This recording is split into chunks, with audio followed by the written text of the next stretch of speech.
So the day after the operation, how did you feel? Well, so you look like you've been run over by a number 50 bus, like straight up. You're unrecognizable, you know. To get graphic, like, you know, you wake up and a stream of blood pours out of your mouth, and no one told me that that was even going to happen. So there's a lot of shock.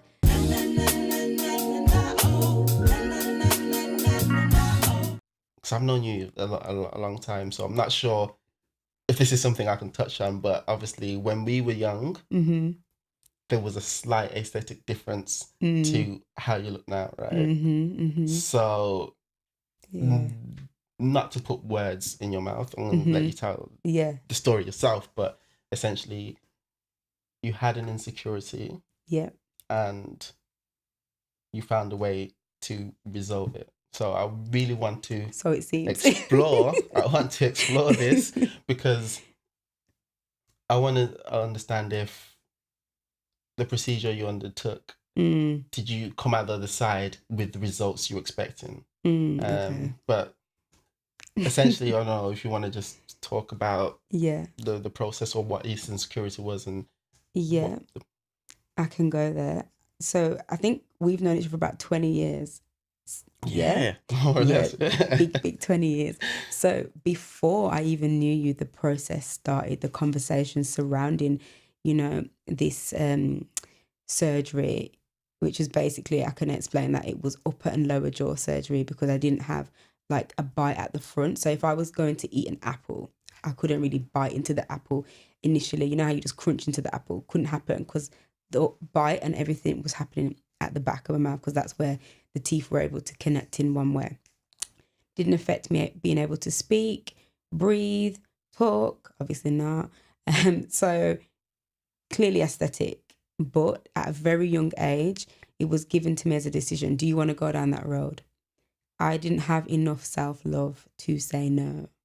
Also, you're how old at this point? I was thinking about this the other day. I have no idea. Again, I'm one of them people, I'm just a little bit ridiculous with timelines. So let's say hypothetically around 8. Yeah. Maybe. Okay, so when it was seeming like it was growing in a certain way. So the decision, someone gave you this option. Was it a doctor that gave you specifically the option, or? I feel like it was me.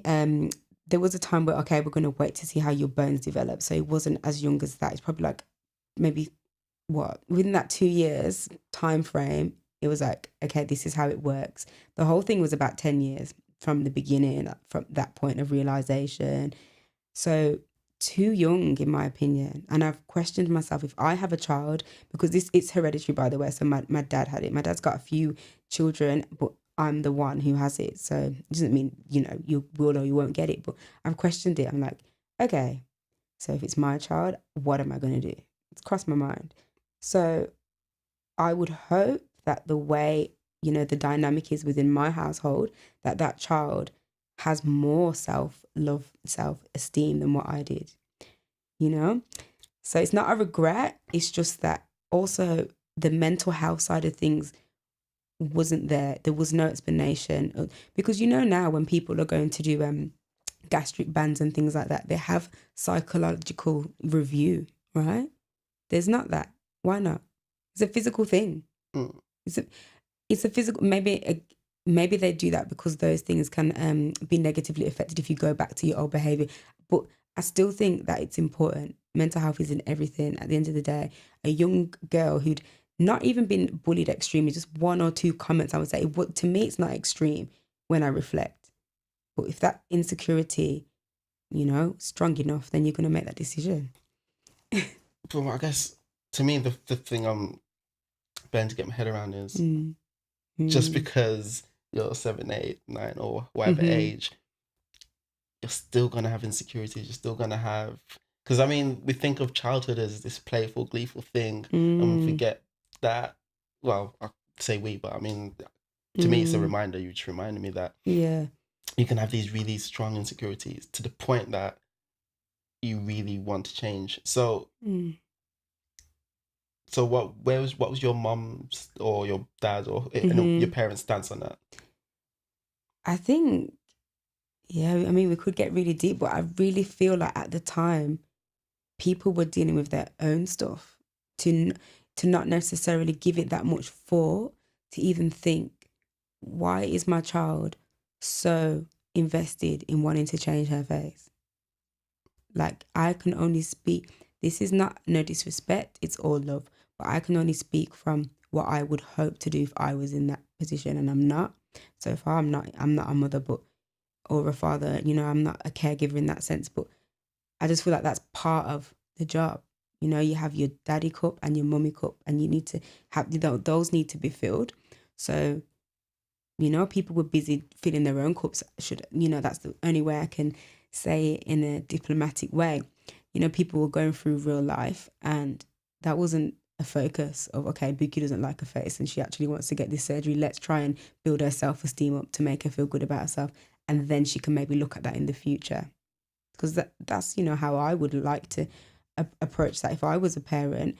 But no regrets. I have no regrets about the surgery. I just wonder sometimes if it was now, would I do it? You know, probably not. Because, yeah.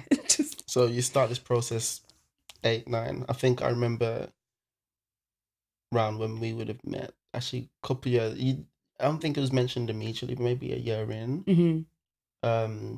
So then they had to start working on your jaw, or what was the process exactly? Like, teeth had to be removed. Good teeth, that had nothing wrong with them, but to make way for the, you know, I suppose the way things were going to fit together, good teeth had to go, you know, a few different times. Wearing braces for a very long time, and that the main thing was the waiting, because your teeth have to be in a certain position so that it's set up correctly for the operation.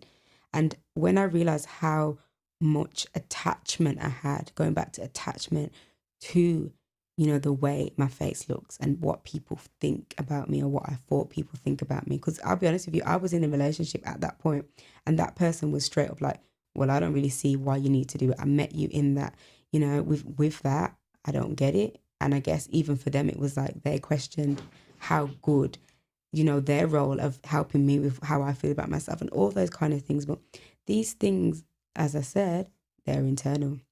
So no one can't fix that for you. Even doing the operation didn't fix it. And that's when I realized there was 2 major points. The day before I was due to have it, the operation got cancelled, and I was broken for a minute. I was like, you know, even though, you know, we'll come back to you and give you another day, I'd attached so much to it, and so much emotion and importance was placed on it. That's when I knew that it was a big deal to me mentally. So that's interesting, because we always think the grass is greener. Like, it's kind of, it's an unavoidable thing. You know, if for me, my thing is height, right? I remember in college I had this girl, like, she was 5'3". Mm-hmm. So I'm taller than her. And she's, you're just too short. You're just too short for me. Oh God. Just too short. And no, but those little things against your head. So my thing's my height. And you wonder, oh, if only I was like this, then maybe this results would happen. But obviously there's not much I can do about my height. I'm calm with it. It's calm, whatever. But for you to have so much weight on this, okay, I'm change my face, I'm gonna love me, like, yeah. And then to get to that point, so okay, so let's say, I don't know what the recovery process is, something like that, but say, so what age did you have the operation? I was at uni and I did it in the summer, so I could have been like 19, 20. So wait, like, this process took 10 years to... Literally, yeah. So there's an initial consultation, they start removing teeth. Did they do anything else before the operation, or? No, not really. You've just got to wait for the teeth to move. There's a lot of back and forth, you know, a lot of appointments and work surrounding that. But the whole time, you don't get any emotional stuff. That's what, you know. So, okay, I'm going to assume the person you were at 9 is different to the person you were at 19, right? You would assume, but not insecurity-wise, right? But so at any point were you thinking, I can not do this, or were you just, even at 19, so attached to this idea? Yeah, despite the fact that I'd obviously by that age achieved things in my life that would give me self-esteem potentially, but it's external. You have to deal with that internal validation, or this unworthiness, this I am not good enough, I am ugly, whatever your thing is, it is not going to move until you get internal. I can give you examples and you can read about this on my Instagram. I've spoke about the fact that, you know, when I was a teenager, I had scouts from Def Jam giving me their cards, talking about being in music videos. I still felt ugly. That is the fact. I had like, you know, big MCs from London when I was a teenager trying to, you know, speak to me, and I'm just like, it did not fix it. It did not fix it. Oh, so this recovery process, so it's like, this is hypothetical, I don't know, it's 3 months, maybe something like that, or longer? Maybe a little bit longer, not 3 to 6 months, yeah. Okay, so you've had the operation. I'm going to ask you two points. So how did you feel a few days after? And then once you were fully recovered, 6 months later, how did you feel then? So initially, you've had the operation, you built this up in your mind for 10 years, that in 10 years' time, I'm going to be so beautiful, I'm going to change my face. And so the day after the operation, how did you feel? Well, so you look like you've been run over by a number 50 bus, like straight up. You're unrecognizable, you know, to get graphic, like, you know, you wake up and a stream of blood pours out of your mouth, and no one told me that was even going to happen. So there's a lot of shock. And also, I've never really been in hospital for anything else. So being in that environment, etc., not recognizing my face, because even my nose was different at that point, because a part of it gets broken when they're working with the jaw. So I think it's back to pretty much normal now, but at that point it was different, and it was a lot to contend with, and you're physically uncomfortable. You know, you cannot sleep properly for a long time. You cannot eat. You're on liquids. But in terms of mentally, I was just like, okay, no one didn't tell me about this, just not prepared. But because remember, I didn't really know what I had actually attached to it, because I hadn't gone internal and looked at the root. I couldn't have said, oh, I'm really insecure. Because I guess in my head, I'm like, it's approved. It's an operation that I'm being given, so it needs to be done. Or else if it was just cosmetic, I'd be paying £10,000. It's NHS because it's necessary. Like I had disassociated the sort of the psyche that I had with the procedure. Yeah. So the day after, you're just unrecognizable. So 6 months down the line now, you've healed. I'm guessing, have you become accustomed to this new look at this point? No. So yeah, how did you feel 6 months later then? I think it takes a long time. You know, imagine looking in the mirror and it's not the same face. Well, you can't imagine. It's not something you can imagine. And then have the realization of, oh, well, I'm not all of a sudden outwardly confident. You know, it's not fixed it. Like, oh my God, it's not fixed it. What else can I do? Because that's what I thought was the thing that held me back. Because, you know, I probably in a way was like, I'm holding myself back. You know, I'm not confident in certain ways, but I masked it also. I did performance studies, for example, at college. So, you know, I'd get on the stage and I'd do certain things, but I was never fully in a position to take ownership of, you know, who I am and what I could and couldn't do because of insecurities. And that's unworthiness is a mofo. Like, it's just so debilitating. And that's why, going back to the work that I do, because don't look at me and think that I just arrived like able to talk on a podcast. Are you crazy? The old me would have been hands over mouth, and you can probably remember that. It's like, like it is a journey, and like sometimes I can't articulate the work that I've done because it's just been so immense. I've come from so much like lack. I was not given certain things. That's just a fact. Like, and you know, disclaimer, no disrespect to anyone, because people do the best that they can do, but my cups were not filled. Like, that's the reality. So I've had to do that. But I wouldn't change any of it. No. I wouldn't change any of it.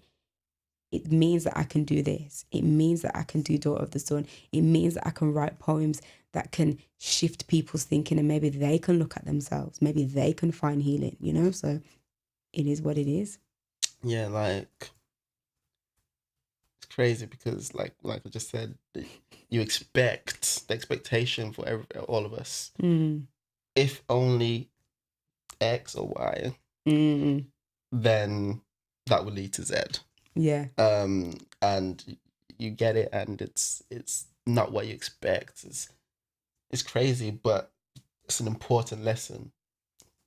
Like you just keep saying, you have to do the work, and it's such an important lesson. And I'm hoping if anyone is actually listening and there's something they really are wanting to change about themselves, that they do take that time to look within.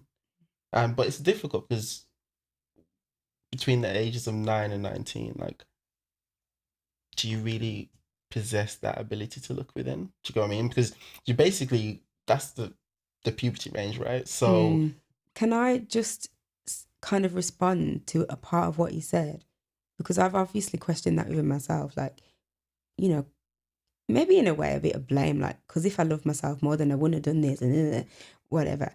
But recently I've met a young woman, I think she's 15 or 16. She has the jaw. She has the face. She is confident. She told me that she is not taking this operation. So it is possible. It's because it's that unworthiness. If there is, you know, quote unquote, these broken pieces that need that TLC, that need that work, then that's why you're going to make one decision and not the other, you know? Because I saw so much, you know, you have those situations, you're like, okay, this is a mirror right now, but you're showing me maybe what could have been, even though I've always kind of been aware in my adult years that if I did have more self-esteem, etc., then it probably wouldn't have happened. But it was so refreshing to see that, you know, that was my journey. It had to be that way, or else it would have been that way. You know, to see it in my face like that. I hope that makes sense. Yeah. But yeah. So, okay, so we've discussed the day after, we discussed 6 months after. So today, how do you feel about your face or the operation? Like, how do you feel today? It's so, and I wish that I could sit here and say, no, Chisoma, I'm completely good. You know, I absolutely love myself every day. There are good days most of the time, but there are moments. Like, let's be real. Before we started the interview, I didn't even realize it was going to be so visual, and I'm like freaking out a little bit. But I'm still here. I'm present. I didn't say let's schedule again when I can do certain things. So, many ways, I strip myself of this vanity big time. I mean, I can talk about it forever and a day in terms of the way I've chosen to wear my hair. It's the same thing, stripping yourself of vanity. So I'm always doing the work because, like I said, it can fluctuate. But what matters to me is what I'm doing most of the time, you know?